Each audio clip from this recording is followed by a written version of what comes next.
जंग की तैयारी के बीच सुलह की कोशिशों के दौर भी जारी हैं, लेकिन दुनिया की शांति पर लटक रही तलवार जस की तस है।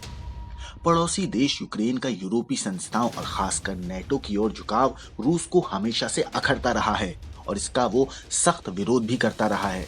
मगर क्यों वो इस तरह सख्त विरोध करता है और यूक्रेन का रूस से क्या कनेक्शन है, चलिए आपको बताते हैं।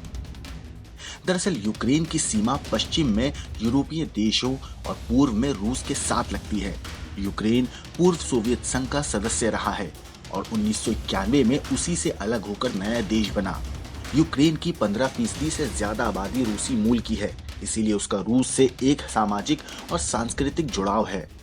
हालांकि यूक्रेन का पश्चिमी क्षेत्र पश्चिमी यूरोप के साथ जुड़ाव महसूस करता है, जबकि देश का पूर्वी हिस्सा रूस के साथ करीबी रिश्ते रखने के हक में रहा है।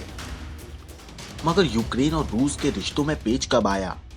असल में यूक्रेन के रूस समर्थक राष्ट्रपति विक्टर यानुकोविच ने 2014 में यूरोपीय यूनियन में शामिल न होने का फैसला किया था, जिसके चलते देश में भारी विरोध के बाद उन्हें पद से हटना पड़ा। लेकिन इस पर भड़क कर रूस ने दक्षिणी यूक्रेन के क्रीमिया प्रायद्वीप को अपने कब्जे में ले लिया।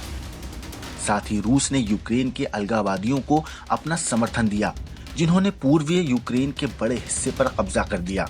तब से यूक्रेन की सेना और रूस समर्थक विद्रोहियों में जंग जारी है, जिसमें 14,000 से ज्यादा लोग मारे जा चुके हैं। यही दोनों देशों में तनाव की जड़ है। मगर ताकतवर रूस की आखिर प्रॉब्लम क्या है? उधर रूस की शिकायत है कि नेटो देश यूक्रेन को लगातार हथियार सप्लाई कर रहे हैं और अमेरिका दोनों देशों के बीच तनाव को भड़का रहा है। राष्ट्रपति व्लादिमीर पुतिन ने साफ कहा है कि यूक्रेन पर कोई भी समझौता तब होगा जब रूस की मांगें मानी जाएंगी। रूस की मांग है कि यूक्रेन को कभी नेटो का सदस्य नहीं बनाया जाए, साथ ही पूर्वी यूरोप के देशों से नेटो सेनाओं की वापसी हो। इसका मतलब ये होगा कि नेटो को पोलैंड, रोमानिया और एस्टोनिया, लातविया और लिथुआनिया जैसे बाल्टिक देशों से अपनी सेनाएं वापस बुलानी होंगी।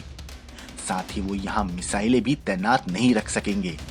यानी अब दुनिया में शांति रहेगी या नहीं, ये रूस की उस शर्त पर टिका है जिसको लेकर वो अमेरिका और नेटो देशों के सामने अड़ा हुआ है।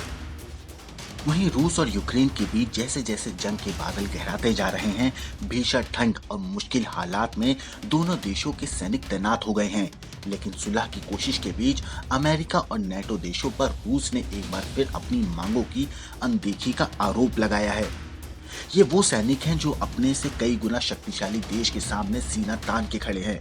ये वो सैनिक हैं जिनके कंधों पर देश की सुरक्षा का भार है। जहां ठंड की वजह से खुले आसमान में एक पल भी खड़ा होना मुश्किल हो, वहां ये सैनिक अपने देश की सुरक्षा के लिए मुस्तैद हैं। यूक्रेन रूस बॉर्डर की वो तस्वीरें हैं जिसकी वजह से आज यूक्रेन के लोग चैन की सांस ले रहे होंगे। हालांकि रूस की तरफ से मिल रही चुनौतियों की बाद हर दिन यहाँ हमले का खतरा मंडरा रहा है। रूस ने अपनी सीमाओं के पास बड़ी तादाद में सैनिकों का जमावड़ा कर रखा है।